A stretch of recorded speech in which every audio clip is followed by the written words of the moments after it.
it's a slap in the face to get paid, a third of a cent for a stream. Like, I get it. They built the infrastructure, they've got to make their money and whatnot.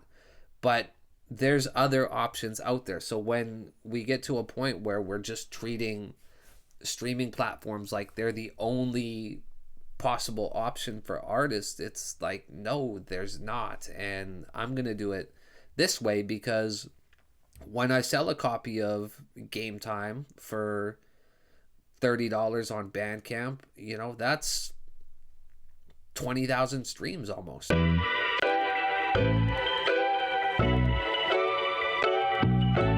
A lot of these tracks, they really feel like specific moments, like late nights or snacking, just hanging out with your friends. Yeah. Were you pulling any of your inspiration from real memories? Yeah, absolutely. Like, there's a couple of them where I just remember, like, we used to go to a friend of mine's house.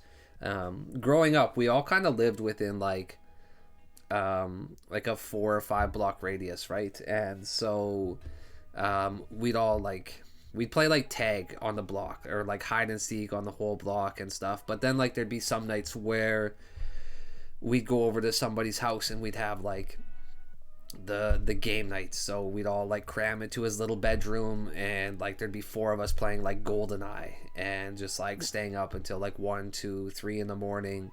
GoldenEye, Man with the Golden Gun, Mario Kart on the N64, like things like that. So like that's where a lot of it came from, was those specific memories, just over on 10th Street, like staying up and playing the video games.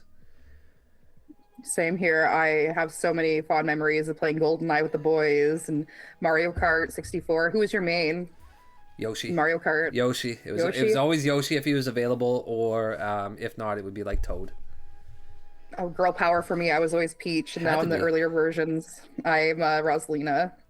Um, do you feel like people listen to music differently now compared to the 360 Oh and man. PlayStation days? Yes, like I was actually having this conversation with Jess, my girlfriend, last night, where like it's just like it's so lazy now. Like you log on to Spotify and you just click a button and there you have it. You don't even have to like search It's for like fast anything. food. Yeah, you like even faster. Like you don't have to think about what you Hmm. want to listen to. You just click a playlist and you have thousands of songs at your disposal and you're not actually paying attention to any of them unless it's like dope and then like it catches your attention. You're like, "Oh, what's this?" And you'll save it. It'll appear on your light songs, but like you don't know anything about the artist that made it unless it really resonated with you. You don't know anything about the artist that made that beat. It's just a beat that you really like.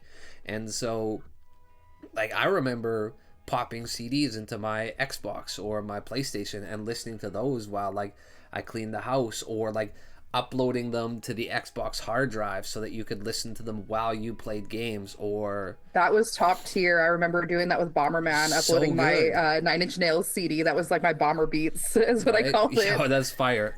But so like yeah, it's definitely changed, and it's just like there's no resonance anymore. And I think that's why I try to do so much with the physicals. Yeah, I was gonna say you've really carved your own lane with how you're releasing music these days. Like you're not really on Spotify. You're Nope. really focusing on Bandcamp and your Patreon and the Yep. physical releases. What made you lean into that? Ownership. I think it was around the time when we did the first interview, actually, that I was kind of starting to pivot and pull things off of Spotify.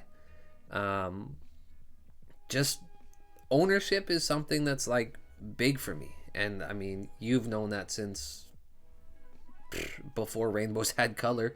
Like just the ownership of it and valuing what I'm consuming, but also what I'm putting out a little bit differently. It's a slap in the face to get paid, a third of a cent for a stream. Like, I get it. They built the infrastructure, they've got to make their money and whatnot.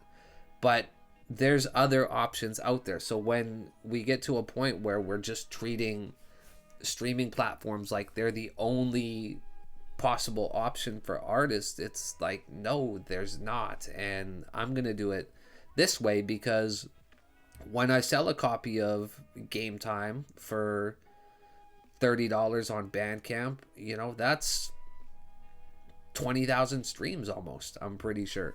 So Well, and that do the math $30, on it. that's not just for the digital, that's for the physical as well. That's the physical, right? So you're getting a physical copy, and then along with that, just because it was a shorter project, I threw in the project I did with Bunny Hug Beats, the little bath bumps exclusive, and like you'll get that tucked in the back. So, and you're with streaming platforms, like you're uploading to a DSP, it's like here's the cover art, click upload, boom, there it is. Promote it on Instagram a few times, move on to the next. With these, it's like you can hold it. I'm gonna grab one right now and just show my camera, but like you can hold it, like it's there, it's physical, like it's tangible. It's not gonna be forgotten about on a playlist. Like if that's on your shelf, you might set it aside for a while, but if you're like me, you pull up and you're just like, oh, I'm gonna listen to this today, and maybe that's what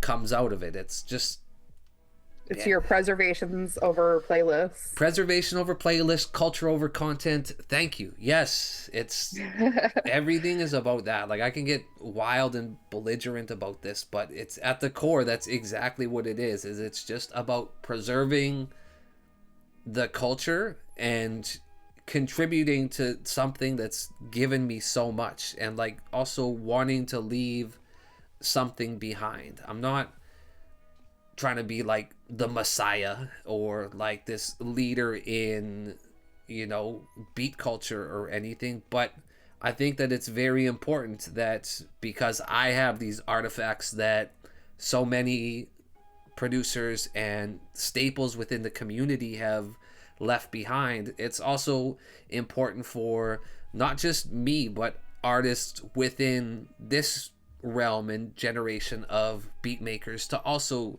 leave a trace behind as well, so that there's something there to for the next generation to pick up and where we left off.